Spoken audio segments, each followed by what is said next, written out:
So I bet that most of you watching my videos probably know who Will Tennyson is. But if you don't, he is a huge fitness and food content creator, super popular. He has over 2 million subscribers on YouTube. He's also Canadian and he's a super funny guy. He's a lot of like sexual innuendos in his content, which makes it hilarious.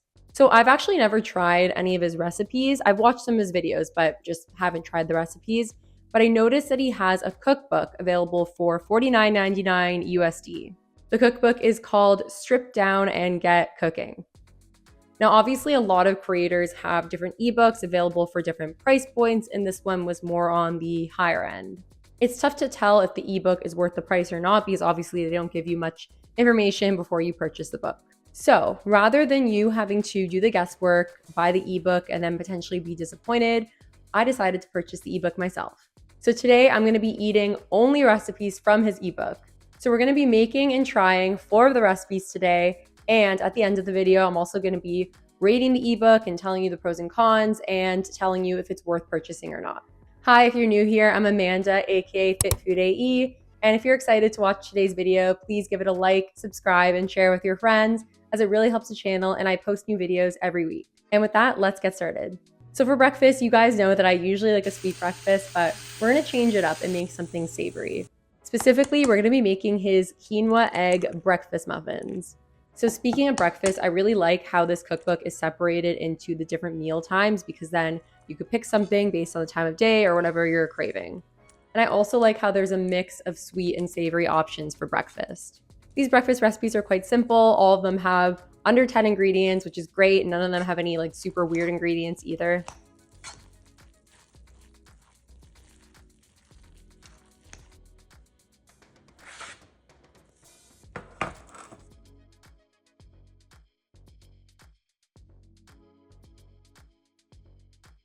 Now, as you can see, I think I might have messed up a part of this recipe because I had a ton of mixture left over after filling up the 12 quinoa cups to the brim.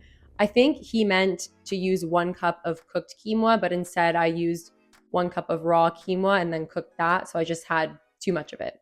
But nonetheless, we are done and let's go ahead and try these quinoa muffins.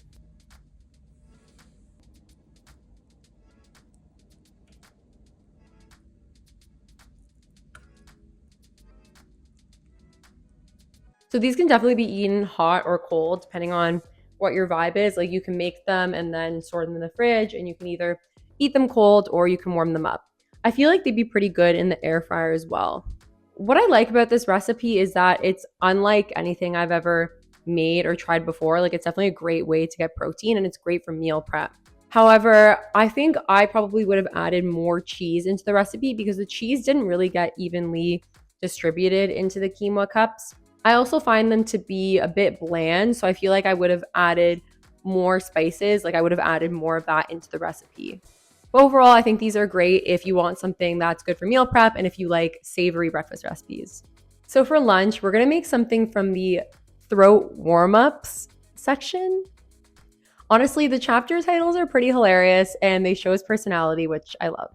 He also has a couple like intro sentences before each recipe, which are pretty cool. Like one of the recipes was written in his sister's point of view, and she said, "Oh, this is my favorite recipe, and I've tested so many over the years." So that was pretty cool. I decided to try these baked falafel balls because I don't think I've ever made my own falafel, and I really wanted to try baking it instead of eating it fried, which is what I usually get when I eat falafel out. To be honest, I think I was missing cumin. Like I thought I had it, but I didn't. And then I didn't want to go back to the grocery store, so I just left it out. So my blender, because this is just like a small blender, it's not really meant to be used as a food processor. So I had a bit of trouble blending the ingredients together. Like obviously I should have used a food processor, but I don't have one. So after I blended everything, I used a spoon to kind of press the rest of the mixture back. I also used my fingers a bit in order to mash the chickpeas more.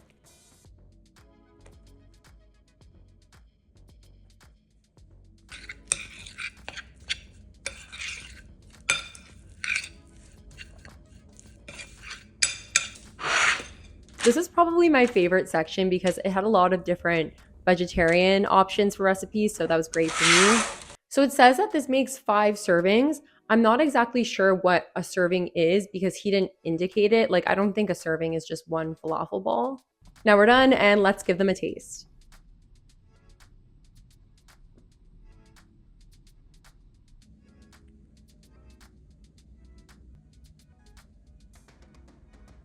Taste test.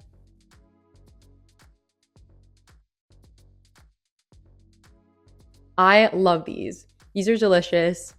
Great amount of spice, even though I forgot the cumin. These baked really, really well. Like, I was worried that they would fall apart or something because maybe I didn't mash the chickpeas enough. But these are really good. Even though they're baked, like, I'm loving the baked falafel. Might be even better than fried, who knows? But yeah, I would definitely recommend this recipe. So for our snack, we're gonna make chocolate peanut butter protein bar. So I cheated a bit. I had to make this recipe the day before because you actually have to freeze it for 6 hours. So I love this recipe in particular because I feel like it's really hard to master a yogurt bar recipe that's macro friendly. Like, I've tried to develop this recipe a handful of times using Greek yogurt, not the low-fat coconut milk because I didn't even think about that. And yeah, I've tried and failed a couple times. It's said to use chocolate peanut butter protein. Pea Science actually does have this flavor, but I ran out of the serving size, so I just use half of that, and then I use half of the regular peanut butter protein, so that's why it looks weirdly mixed. And it said to use chocolate PB2 to do the drizzle, but I didn't have that, so I just mixed regular PB2 with cocoa powder. By the way, for this recipe, I used Pea Science protein, as I mentioned. It's a whey casein blend, and it worked very well in this recipe, so if you do want to purchase that, please use my discount code FIT15.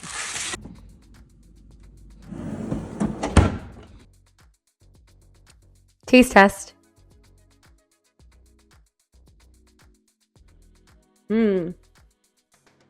This is delicious. I love this. Very peanut buttery. Love the chocolate layer on top. This recipe turned out so well. Like, it's very easy to crack and it looks very like aesthetic. And it said to lay it out for a few minutes, so that's what I did. Maybe I could have laid it out for a bit more, but yeah, this is really good. I'm definitely going to be eating more of this. So if you can't already tell by the darkness, it's dinner time, and we're gonna make a classic Greek yogurt crust pizza. So he calls this the anabolic pizza, which I find to be kind of hilarious. I don't really use that word because it kind of gives me the ick. It feels very gym bro-y to me. Now, the recipe actually calls for making your own sauce with strained tomatoes, but I was too lazy for this, so I just used the Classico tomato sauce from a jar. I also used my own imagination when it came to toppings, and I didn't use the ones that he suggested. Instead, I used black olives and pineapple. Yes, pineapple does belong on pizza. When I was still on Hinge, I swear every 10th person I saw, their prompt had something to do with pineapple on pizza, but I believe that pineapple does belong on pizza. In fact, black olives and pineapple, those are my two favorite pizza toppings, despite the fact that they're kind of controversial. I really like how Will does a very good job at explaining the steps for this recipe. The directions are really well thought out and they're very well explained.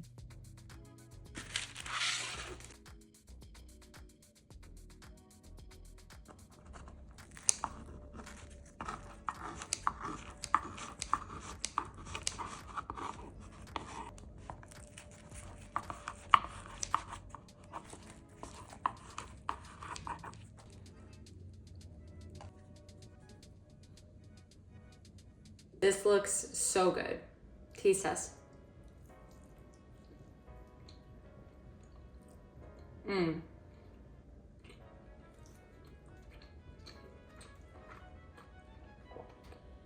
This is delicious.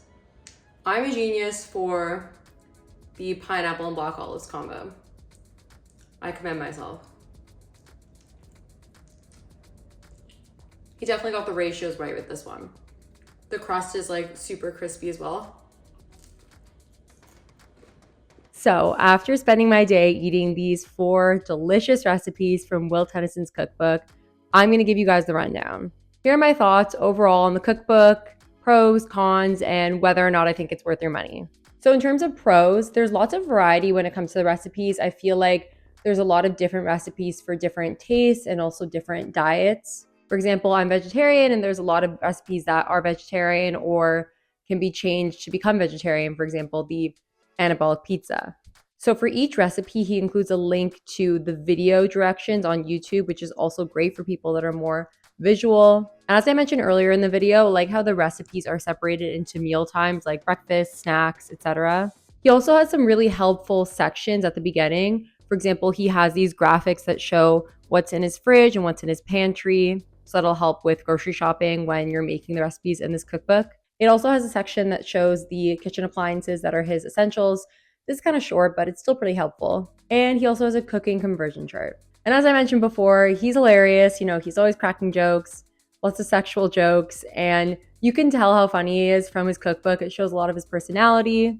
I also like how he has a section written in his mom's point of view. It shows like how close he is with his mom, and I know that they do a lot of videos together, so that's really cool. Of course, we have some cons. So going back to one of the pros, how I said that each recipe video is linked. The thing is, all of these recipes are public and on YouTube. So technically, none of his recipes are just for people who purchase the cookbook. Like, all of his recipes are available on YouTube to the public for people that don't pay for the cookbook.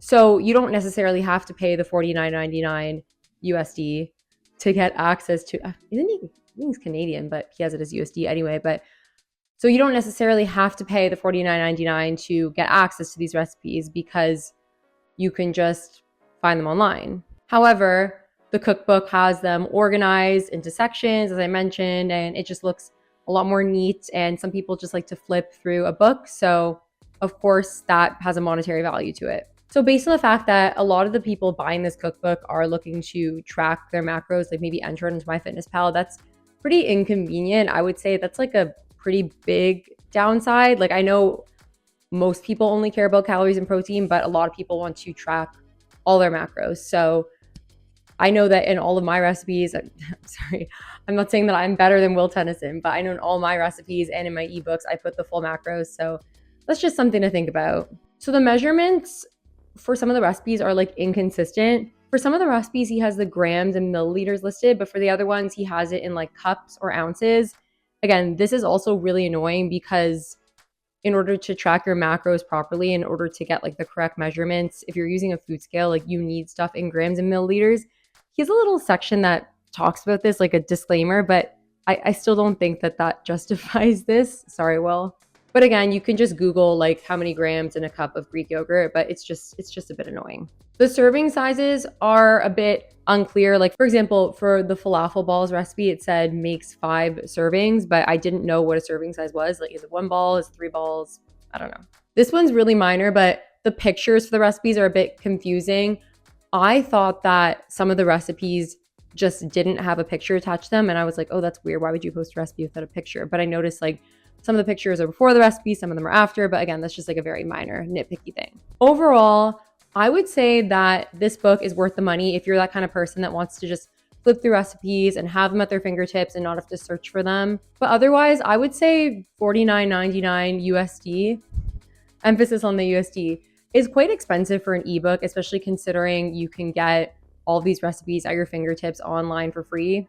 Like my ebooks, now I honestly feel like I'm undercharging for my ebooks, but I wouldn't say that they're as nice as Will Tennyson's, but I believe my ebook bundle for 2 of them is like $8.99 CAD. I'll put the price on the screen, but my price is pretty low. I know my first ebook, when I first released it a while ago, half the recipes were not online. So half the recipes were actually just for people who purchased the ebook.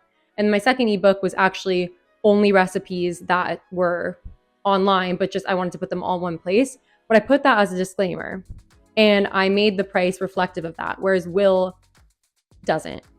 So, but I really like Will Tennyson. I love his content. I've been watching him for a while. I think he's hilarious.